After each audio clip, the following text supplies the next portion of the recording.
I'm Jennifer McRorie, the Moose Jaw Museum and Art the curator director at the Moose Jaw Museum and Art Gallery, and I'm really pleased to have you all join us today for a dialogue with artist Peter Tucker, who's got his exhibition Predisposition currently on at the gallery. I'd like to begin by acknowledging that the gallery is situated on Treaty 4 territory, which is the traditional lands of the Blackfoot, Cree, Ojibwe, Saulteaux, Dakota, Nakota, Lakota, and on the homeland of the Métis Nation. I also want to acknowledge our funders for their support. They are the Saskatchewan Arts Board, Canada Council for the Arts, Saskatchewan Lotteries, Canadian Heritage, and the City of Moose Jaw. So first of all, I will introduce Peter. Peter studied art at the Ontario College of Art and at Mount Allison University before moving to British Columbia, where he apprenticed in woodworking. In 1996, Peter began painting and began exhibiting his work. In 1998, having shows in Vancouver and then Montreal, where he relocated in 2001. In Montreal, he received commissions for both paintings and furniture making, but eventually his woodworking skills began to transform into a renewed interest in sculpture. In 2012, he moved to Saskatchewan, first to Weyburn and now to Moose Jaw, where he's continued to build his art practice in sculpture, painting, and furniture design. His work is represented by Slate Fine Art Gallery in Regina.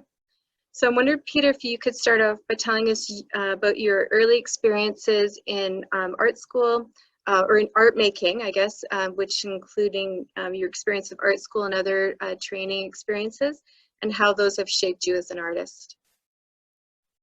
So yeah, my earliest experiences of making art, or realizing that I had a predisposition that way, was when I first lived in Saskatchewan. We moved from Cardiff, Wales, my parents being Welsh, to a small town called Spears, Saskatchewan. And I can remember taking ceramic classes there and drawing constantly. And that was even the first time that I took an interest in woodworking. In fact, I've told this story once before to a group of kids that came through the gallery, that at one point I must have been maybe 7 years old, and I saw this little woodworking kit in the hardware store window. And as soon as I saw it, I knew I had to have it. And so my friend Chad and I, we went out and we collected bottles and cans, and took them back to get the refund. And I even stole money from my parents until I had the $25, I think it was, to get this little kit. And although it was like for kids, and the tools were actually metal, they were too small to do anything with, and I was really disappointed. I remember that. And so when I got caught and I had to give it back and do penance, I still, I didn't mind, because it didn't live up to my expectations. So I knew even back then that I had an interest in building things.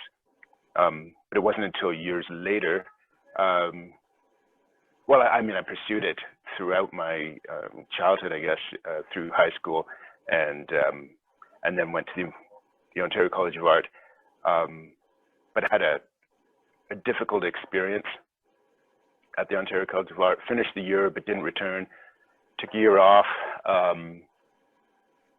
Worked at Black's Camera for a year in Sarnia, Ontario, and that was when I was 18, 19, and did a series of paintings that year, and then returned to Mount Allison University. I did a second year there, but I basically repeated first year and was very disappointed again, and left art school after that year and didn't return. But yeah, I just continued to make art anyway, regardless.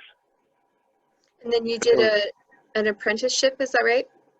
Well, then I moved out to BC and met some people there building furniture and started working for them. And that was a very rich period of growth, not only in woodworking, but drawing and painting, and yeah, working with people at the Art Center in Seashelt.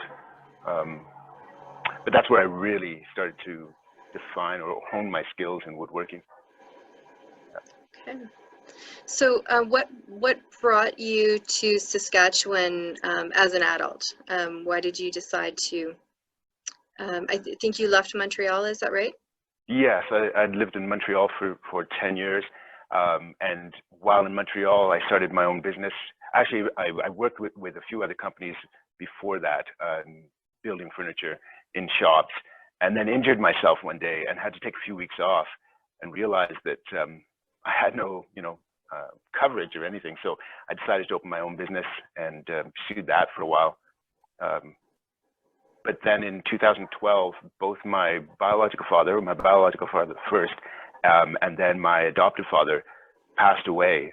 My adoptive father on the memorial service of my biological father within 2 months of each other. So I don't know, it shook me up, and I decided that I needed to pursue art and my creativity over trying to build a company, which I really wasn't enjoying anymore. And I mean, I enjoyed certain aspects of it. I've always enjoyed designing things and building things, and even being able to interpret what people are looking for and being able to provide that. But I guess faced with my own mortality from those experiences, I decided to make a move, and a friend who had just moved from the West Coast, from Vancouver Island to Weyburn, convinced me that moving to Weyburn would be a good idea from Montreal. It was a bit of a shock for a while, but met some good people and connected with the Slate Gallery at that point. And yeah, and then it's grown since then. It's been a good experience for sure, and a good community of people and creative people to get involved with.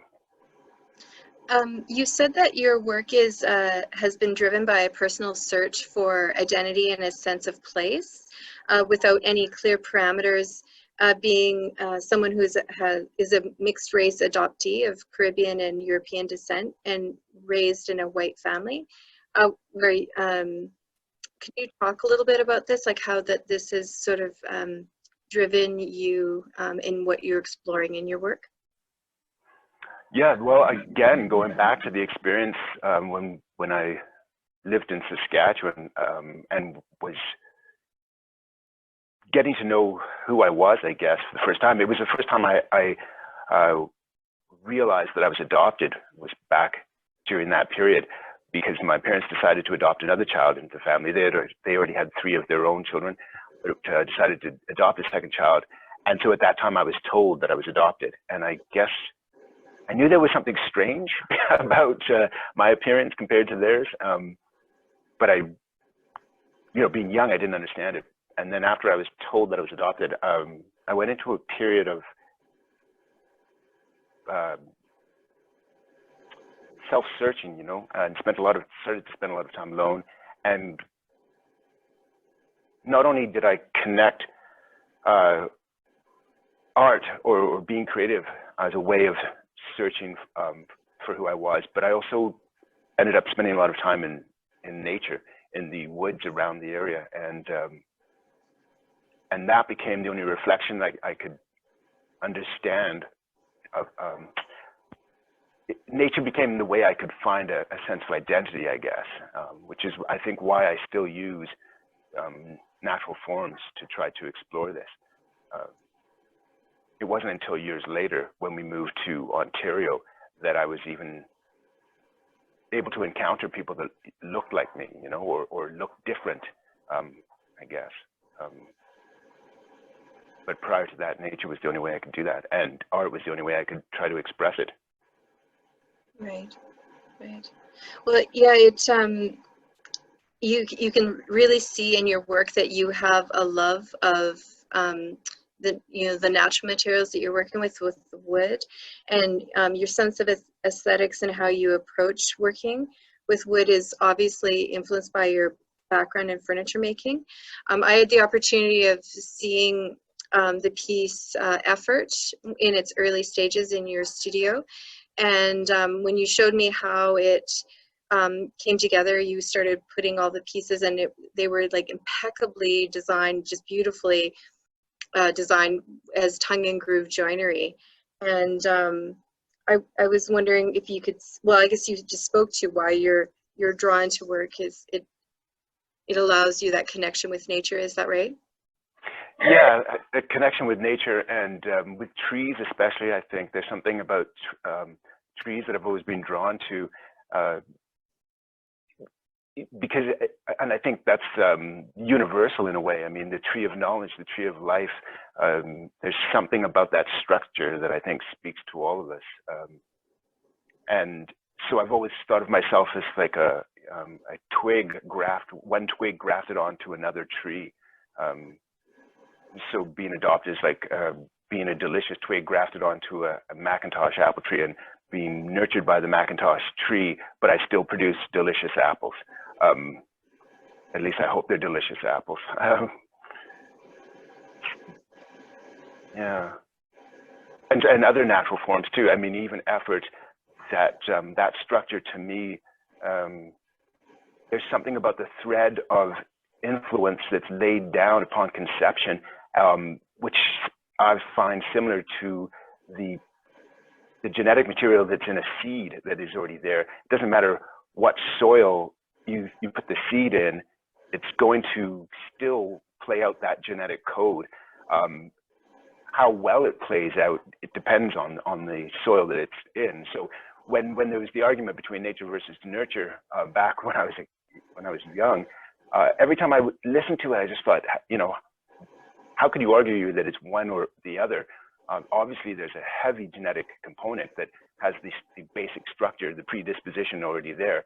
But what soil, the environment that seed falls into, is going to allow that predisposition to either flourish or diminish, or both. Some aspects might be diminished and some aspects might flourish. It all depends. Right, right.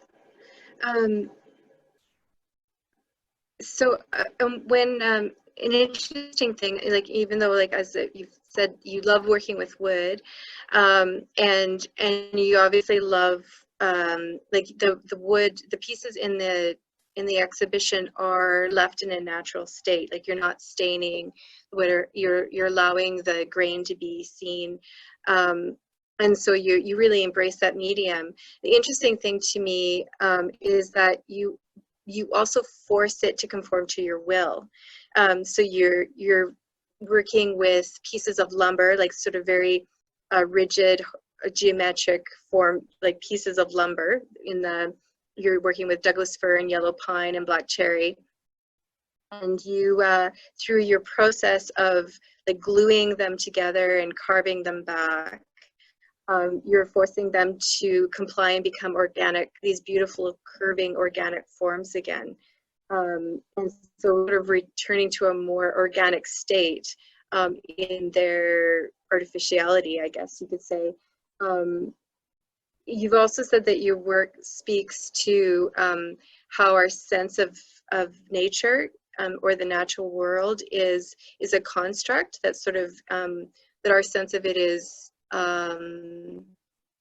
colored by society's perception. Can you speak a little bit about that? Yeah, well, I think that, like, if you look at effort, like you said, you know, it's my will acting on these geometric structures to bend them and shape them. I feel like that echoes the effort that it takes for each of us to try to make a path for ourselves in our lives, and it's never just a natural path, because as human beings especially, we use our creativity and imagination to build stories about who we are, and then we move towards those stories by building them as well. And so that's kind of what I wanted to play with when building effort, using all these small pieces to influence or form the shape that I had in mind, which is again kind of what we do with our lives, right? We have these stories that we tell ourselves, and we construct our lives to try to fit them, and it's never perfect, and it is often forced, I think society we do that as well. I also see a correlation between my experience of being adopted and how it's formed me and influenced me and made me think about things. I see all of us going through a similar experience where ultimately there's a natural aspect to us and to groups of people as well, and yet we're telling ourselves stories, and technology is one of the biggest things that is influencing us to make changes to ourselves, because the technology that we say we're adopting is almost not, it's almost adopting us, because when you're adopted, you have to conform to the family. Despite your genetic predisposition, you end up having to form yourself to the family that has adopted you, because they're not going to try to conform to you because you don't know who you are as a child growing up. So it can only work one way unless a great effort is made on the adopting family to understand where the predisposition of that adopted child might be coming from. But with what's happening with the influence of technology on our society, it's not necessarily conforming to us. We're having to shape ourselves to it, like we're doing right now, right?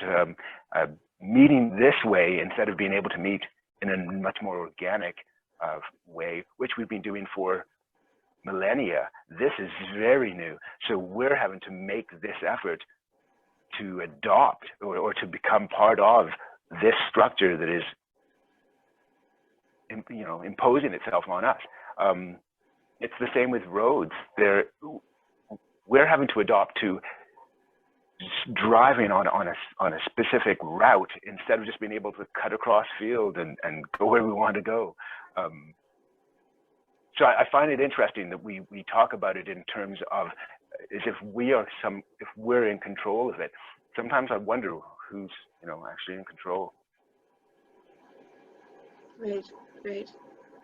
Yeah, it's an interesting thing. Like the ideas that are driving your work, they're very layered, and there's really interesting connections between the natural world and society's expectations, being genetically predisposed, and that sort of thing. So yeah, thanks, Peter.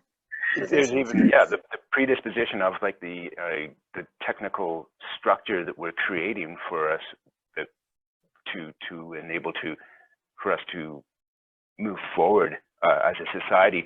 I think Holon it speaks to that to some degree, or at least that's how I feel, that the wood aspects are the more natural aspects of a society or a grouping or community, but layered over top of this rigid,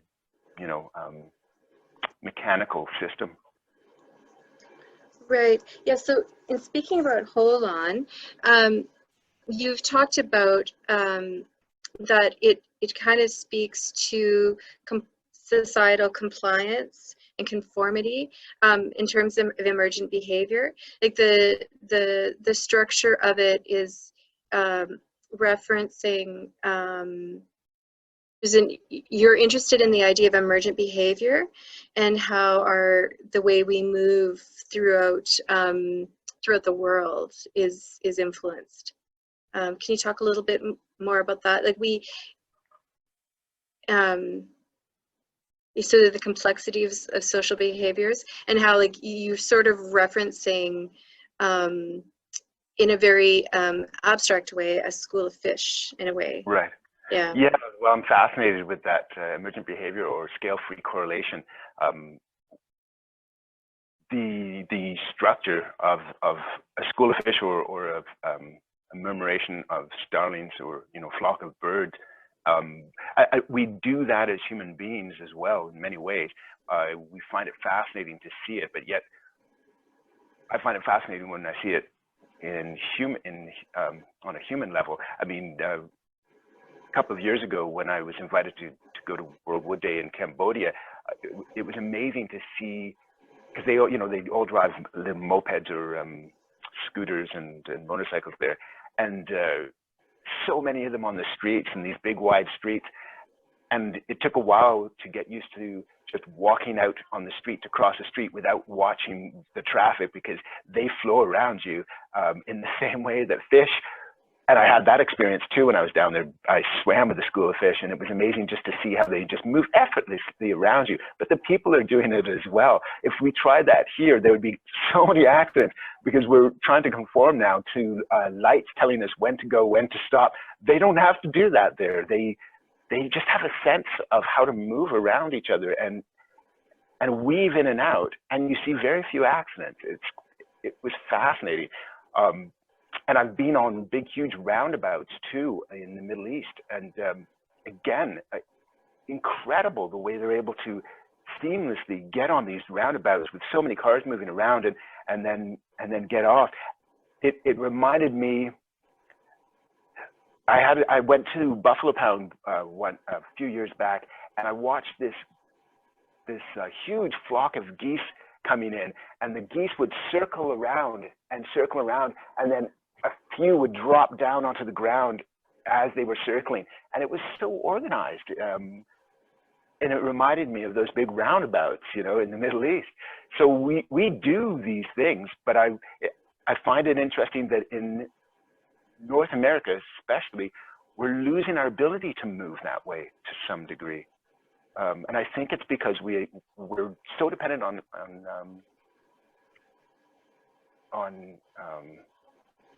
you know, what is it, algorithms and control with all these controls. It'll be interesting when automated cars start taking over. That's basically what we're trying to create for ourselves, is this ability to move seamlessly, but instead of learning it ourselves, we think it's somehow better to, you know, give it over to an algorithm, over to computers, and then we'll have to again learn to adapt to that.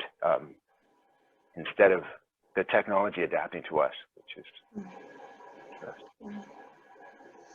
interesting. Speaking a little bit more about Hold On, this was a piece that you had approached me in the fall about the idea of actually creating that work or building that piece artwork in the gallery space,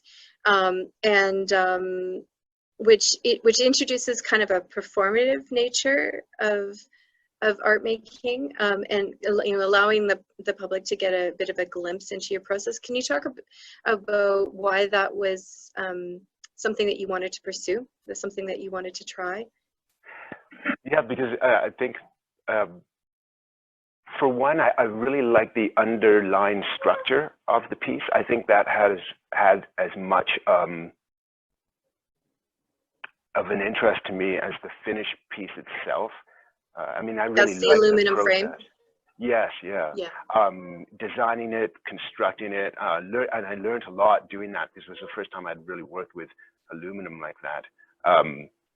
But it also, in and of itself, had a lot of presence.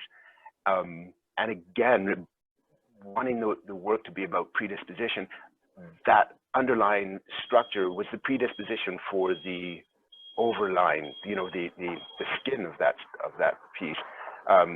But also the fact that the piece, unlike Effort, which is all about an individual creation of itself, this piece had to do with community, you know, and how individuals make up a larger body, and the larger body is indicative of how all the individuals are thinking and relating.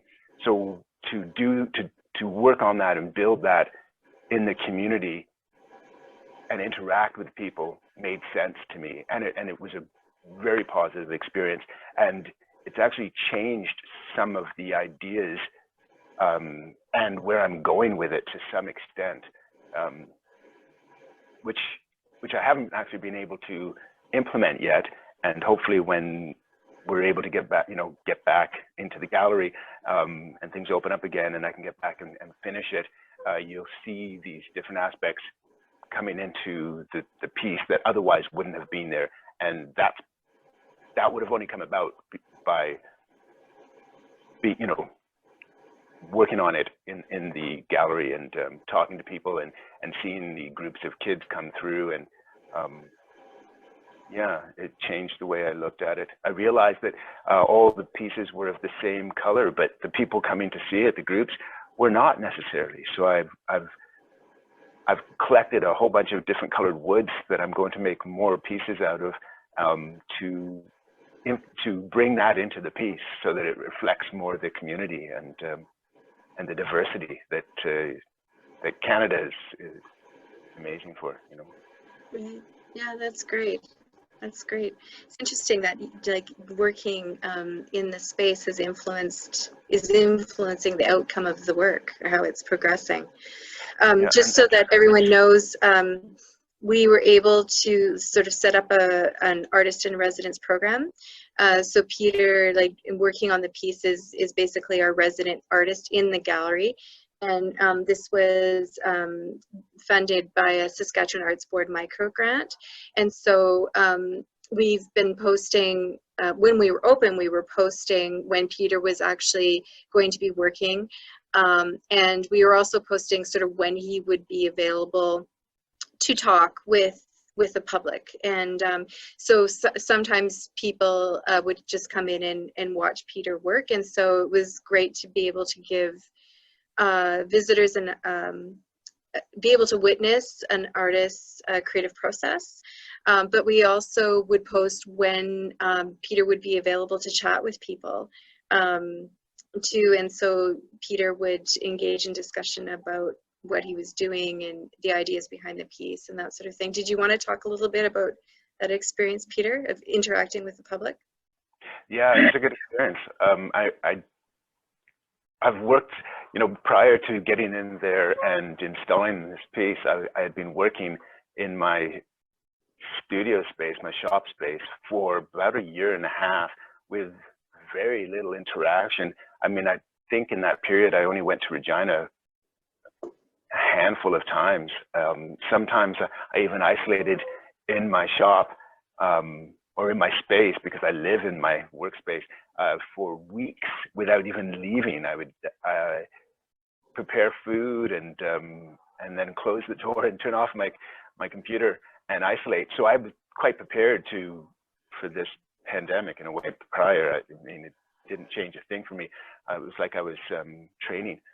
So getting out and working in front of people was, at first it took a bit of getting used to, but once I became more comfortable with it, I really enjoyed that process and the interaction and seeing people's reaction to the work, and then being able to talk to them, or them being able to talk to me about it, and the exchange of ideas, and the kids coming through too. Again, I felt a bit reluctant at first, because young people could scare me to some extent, because they ask difficult questions sometimes. They're way more willing to ask the difficult questions than adults. But it was actually a really good idea. It turned out to be a really good experience.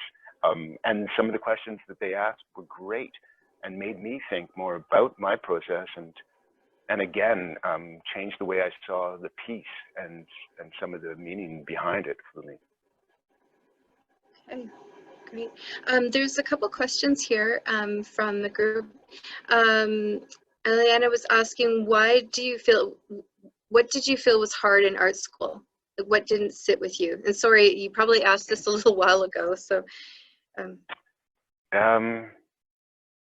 Well, at the Ontario College of Art, to be honest, it was because one of my professors decided to single me out, and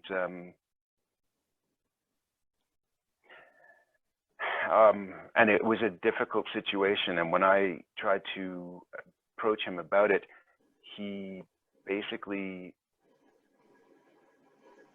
it destroyed me at the time, and it was public, and it wasn't until years later that I found out that he did this he would single people out and do this to them, and he was sued for that eventually, because he did it to someone whose father was a lawyer, and they sued him, and he was reprimanded, and but I didn't know that that was happening at the time, and yeah, it made it a very unpleasant situation, and unfortunate, because it was my dream from when I was quite young to go to the Ontario College of Art. And then later, when I took the second year at Monet, again, they asked me, well, I ended up doing the first year over again, and it didn't even live up to what I had already experienced at the Ontario College of Art. So it was just an unfortunate series of events that kind of derailed what I thought was my destiny at the time, or, you know, yeah. Right. Right. Well, thankfully, it didn't deter you from pursuing an art. No, I don't think I've had a choice. I think is it Philip K. Dick who wrote "Do Androids Dream of Electric Sheep?" that Blade Runner was based on, and other books. I remember a quote by him. I won't remember it verbatim, but something about the fact that he ended up becoming a writer because he couldn't hold a job and he kept getting fired, and he just had no choice eventually. I think to some extent, that's what's helped me stay true to what I really love to do. At some point, it was just like there was no other way to go. Right, right. And Eliana also asked, what kind of wood is in each sculpture, and how long did it take to make each from design to execution? Well, there's Douglas fir, yellow pine,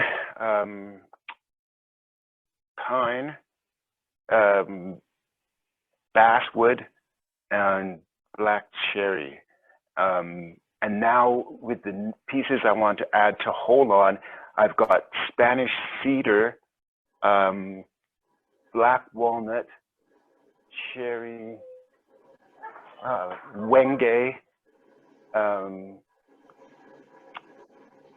mahogany, and ebony.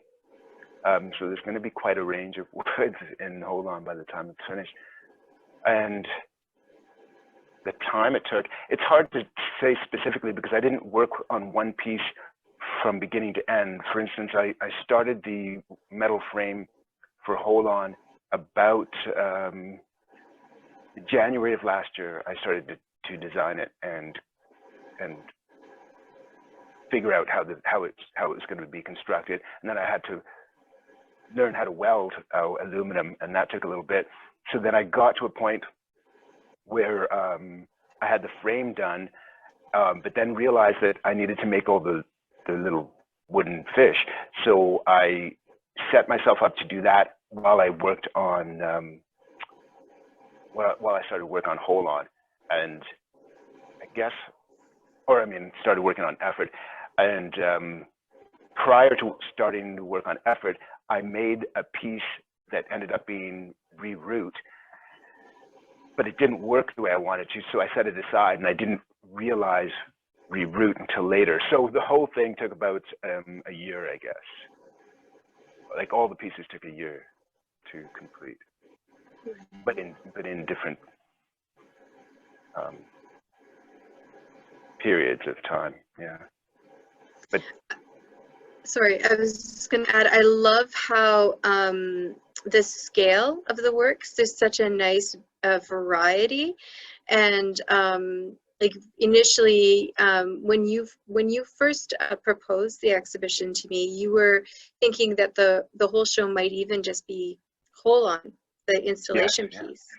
And then your thinking evolved, and then you started thinking about Effort, and then Reroute just sort of happened. And that's the Reroute is the sort of medium-sized sculpture that sits on a plinth, right? Yeah.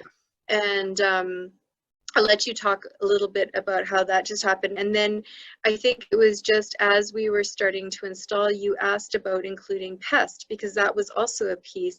And it's a teeny tiny, it's about the size of a cell phone, right? Yeah, yeah. and again, it fits in beautifully with the show, and I really liked the contrast of the little sculpture and that handheld sculpture really, and then these massive forms that really take up a lot, like they need a lot of space, and yeah, past, to me, past is like the like it's like a circus, right? These pieces, they're big elephants, some of them, and big creatures. But past is like is it the ringleader of the circus? That's the small guy that comes out the front and introduces. I love that past is kind of like that, and then you walk in and see these big creatures. But past was just a wedge of wood that I'd cut off a piece while I was building another piece, and which I would have just thrown in the garbage, but I saw something in that offcut, and it just made sense. I just saw the image. Unlike all the other pieces where I've, like you said before, I've forced them into organic shapes. It was kind of just there. I just saw what its potential was. And I like the fact that it was this discarded piece, because that again speaks to the idea of adoption, right? Something that's given up or that might be discarded, and gets a second life by being, by realizing its potential, I suppose. And I see that around outside my space as well with the gophers. I know that gophers are not well thought of, and yet I kind of befriended the local gophers around my place, and they turned out to be kind of allies in a way against an otherwise kind of ugly industrial area. But and then even Reroute was a bit of a discard, because, like I said earlier, I had built the main part of Reroute, the larger section, to try to create a smaller version of effort, but in the round. I wanted to see whether it would work in the round, and instead of starting off square. But it didn't work, so I put it aside. And at one point, it was just laying on its side on a back table in my shop, and I realized, I don't know what made me see it, but I thought about, yeah, what if it, because it was supposed to stand on its large end, right, on the larger end. It was supposed to stand up straight and be this tall piece. But when it was lying down, I just realized that there was something there about the balance. So I clamped on a piece of wood where the black cherry now is, and played around with it and realized that it just balanced. And it's hard to describe, but the force of the weight on the large end, because of the twist, forces the smaller end down into the table to hold itself. And I don't know how I saw that, but I saw it, and I clamped the piece on, and it worked. And I knew it had to be. It just came about. It was, which was beautiful, right? The little mistakes or found things like that pop up every now and then. I mean, anybody who's creative can relate to it. It just happens sometimes, and it's like a gift. It's nice. Your large piece effort, I think, could you describe to the others that this work is not a single piece of wood, but is in fact hollow and made from several pieces? I found that fascinating when you described it. Yes, yeah. So yeah, effort is, I don't know how many hundreds of pieces of wood. The lower section, they're quite large pieces, and as Jen was describing earlier, they're joined together with very complex joinery and splices. And then as I went up, and especially as when it starts to turn and bend, the pieces are, some of them, quite small, and they, how do I describe it? It's like, well, it's like a plant. It's like so many plants, like bamboo. Bamboo's hollow, but yet it's got these segments where it grows straight through, right? And a lot of reeds grow that way too. And it's also similar to the way we construct high rises. So you have an outer shell, but you've got a floor every, so often, and those floors hold the upright pieces, the vertical pieces together, just like the bamboo. It grows up, and then if there's a shelf or like a binding section, and so there's a few of those in effort, but the whole thing is actually hollow, kind of like a horn, I guess, too. It grows in a similar way. Yeah, the interesting, right. The interesting thing about Reroute and effort is that, I mean, they're beautiful abstracted forms, and yet they're figurative in nature as well. Like they, like you were thinking of them in very figuratively. Can you talk about that? How you were, like, sort of what you were referencing from nature? Well, I guess and both of them. That's much like Martin Puryear's work, where they can be read as sort of very modernist abstractions, and yet he's always referencing something from either from nature or they reference like a narrative, an idea, right? Yeah. Well, the narrative, I guess, and the reference for effort. And Reroute, because Reroute again was an experimentation in the same form or the same idea, but it comes from well, sprouting. I've been sprouting a lot of my own microgreens and sprouts for quite a few years, and I never get tired of watching them grow and watching them push through the earth, and the effort that each one makes to become itself, to come into the world, which is what life does in general.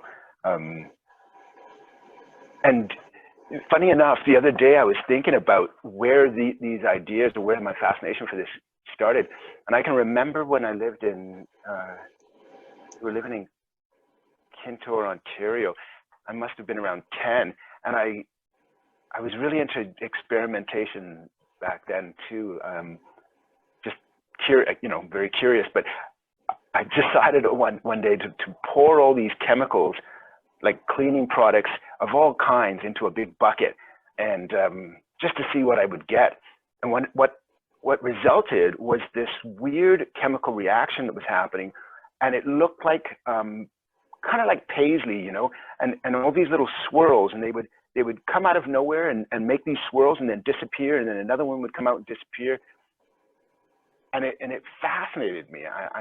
I watched it for a long time, and it just kept doing that. And so effort also has that kind of that idea to it, that, and like a seed growing or human life, we come into the world and we come in this very specific way with certain parameters, and then we mold ourselves. We form our lives, and we change, and we grow towards the ideas that we hold true, and then it cuts off, and it ends. And so I guess that's what I was trying to represent with effort, is that it's just kind of an overall idea of what life does constantly.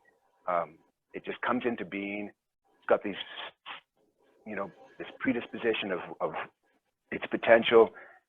It goes through its course to try to become the best, that it can be, and then ends. Yeah. Great. Thanks, Peter. And all the little pieces that make up effort are like all the little choices that we make along the way, Yeah, just so people understand, like in terms of that question. So, and I guess I should have maybe put up some detail shots of it, because so you could see all the individual. Because that's one thing that's really lovely about that piece, is that you can see its process. Right. or Yeah. some of its process on its exterior. Because when you get up close, you can kind of get an indication in the middle there of all the joints of the lumber, pieces of lumber being connected together. And also actually on the back side, you left some pieces of lumber out. So to allow, and I'm assuming you did that so that people sort of see the process Yeah. as well. And that no process is a perfectly smooth and seamless creation, right? There are always gaps or the signs of a life lived.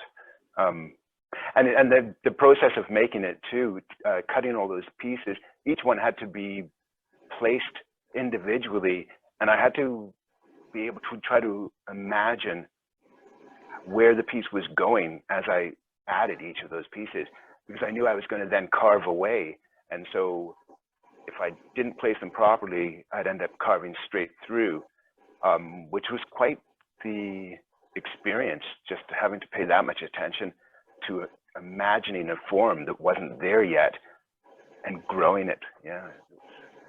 So and they become like cells though too, right? Right. Interesting thing too, you and I had some really interesting conversations about how this piece was evolving. Yes. Because at one point, like you said, you had, when you're gluing the pieces together and onto the form, as it's progressing and evolving, you've got clamps on it. And at one point you were thinking you might even leave it a bit in an unfinished state with the clamps on, because they were becoming interesting components. Yes, and so yeah, I get. Yeah. Sorry, go ahead. Yeah. No, I was going to say, it just, you were getting to points where you were debating about when is it finished. It was hard to tell, yeah. And it was hard to tell whether to actually finish it completely or to leave it in a partially finished state, because it was fascinating, even for myself, to see the process, you know, and when all the clamps were on it, they almost became another element to the piece. Sometimes there were so many of them, it almost looked like they were a school of fish, because I was working on Hold On at the same time, and the clamps with the handles and the bars going in a different direction than the way the form was growing, looked like a school of fish passing through a big giant underwater reed or plant, you know. And there's sometimes, I don't know how many clamps, 30 or 40 clamps would be on it all at once. And it looked like, yeah, it looked fascinating at times. It was a hard choice to decide to close it all in. And then even at some points when it was still partially open at the end, you could then look back inside and see the interior structure. And that was quite beautiful at times too. Yeah, well, like I said, when you started putting those, and is that barn wood that's at the base, or reclaimed? The bottom part, that is the Douglas fir, is made up of timbers that came from an old warehouse in Regina, as well as I think there's some wood from some old houses where it was Douglas fir was used for the framing. Parts from a piano bench as well, or not a church pew, that was Douglas fir, and then the lighter section at the end of it, or the tail, it's yellow pine, and that was from a 40-foot piece of yellow 8x8 yellow pine that I found in a dumpster down in Estevan. Okay.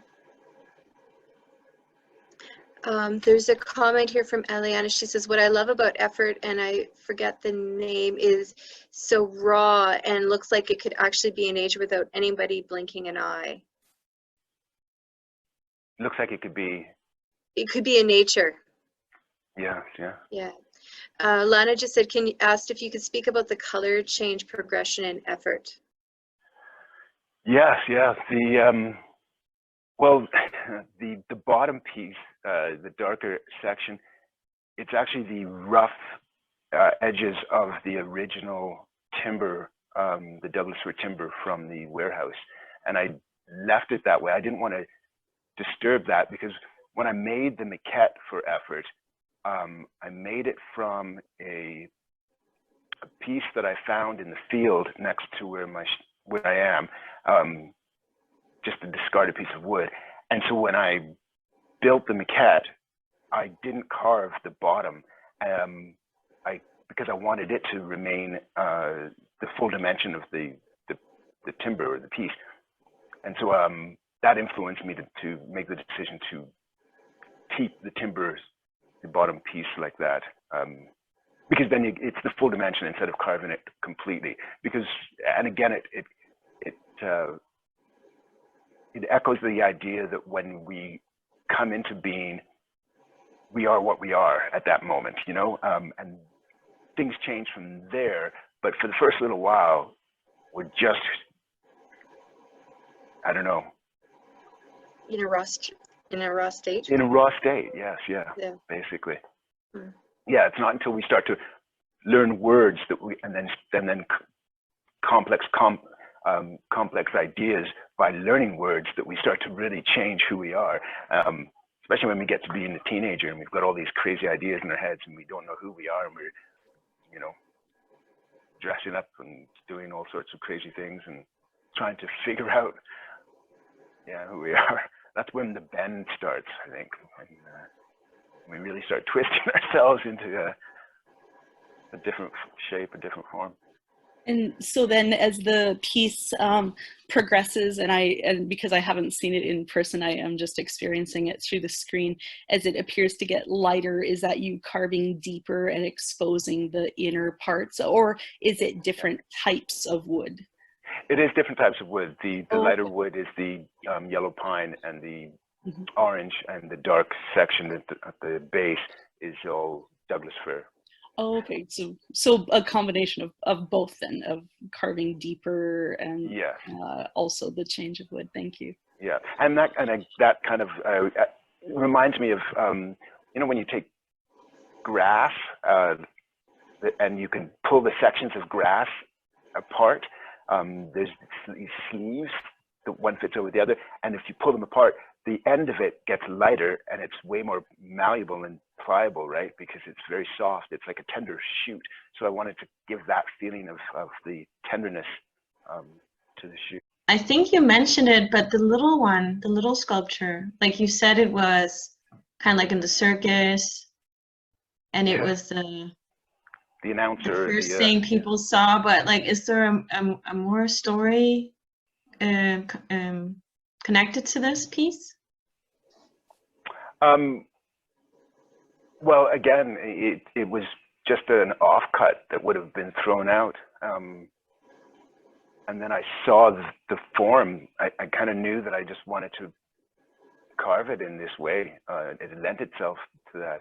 And then the little crack at the front, it's just a natural crack, but it looks like a little mouth to me. And so the piece just had a personality, I guess. And Why did you title it Pest? Because when I have like hundreds and hundreds of offcuts in the shop, especially from building Effort, every piece had an angle on it. So I had all these offcuts, and they pile up, and it's kind of like it's garbage, right? It's they become garbage, what we think of as garbage, but there is no garbage in nature. And so, but we think of things as, and we call things pests. So like gophers are pests, but I don't see them as pests. I don't see, we used to think of orcas as pests, but now we worry about their survival. It's all in the way we look at things. There is no waste if you can see value in everything. And I think that's something we have to realize and change the way we talk about things and each other, right? And I think until we can see nature, that there is no waste, nothing's garbage. Yeah, we won't change a lot of the problems that we're facing right now. I think it's an important change in the way we see things that has to take place. And I wish I could use all the pieces that I offcut. There's too many of them to do. Well, I mean, I've got my work cut out for me if I'm going to do that, but I try to use as much reclaimed material as possible, because I like being able to give, especially wood. Wood is a precious material. We don't think of it like that because it just grows back, but it is. It's a very precious material, and trees are, yeah, they're amazing, that the life that they have and the communities that they have too.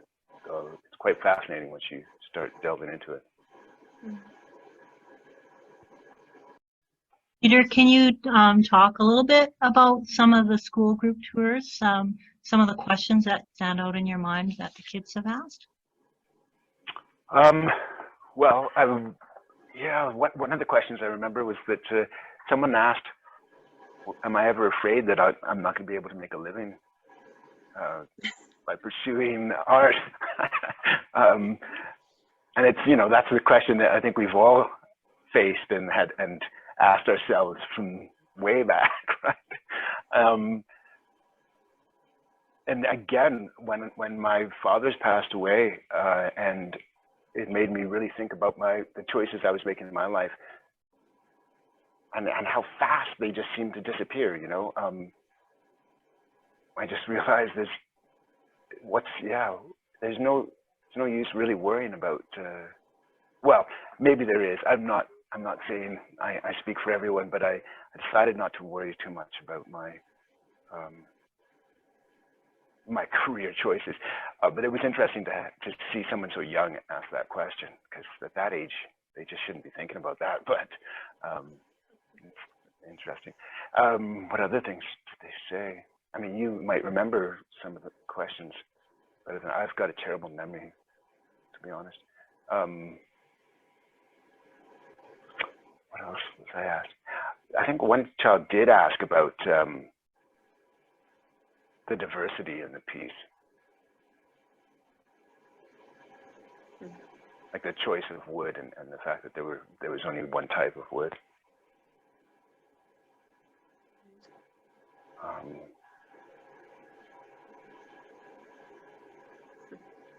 Yeah, I can't remember them specifically. I tend to just remember the experience. Sorry? Sorry, I was going to say you've done quite a few school tours. Yeah, which is great. Yeah. I think it's what a great experience it is for kids to be able to interact with artists and I think so. And ask some questions. So yeah. Thank everyone again for participating, for all the great questions in the dialogue.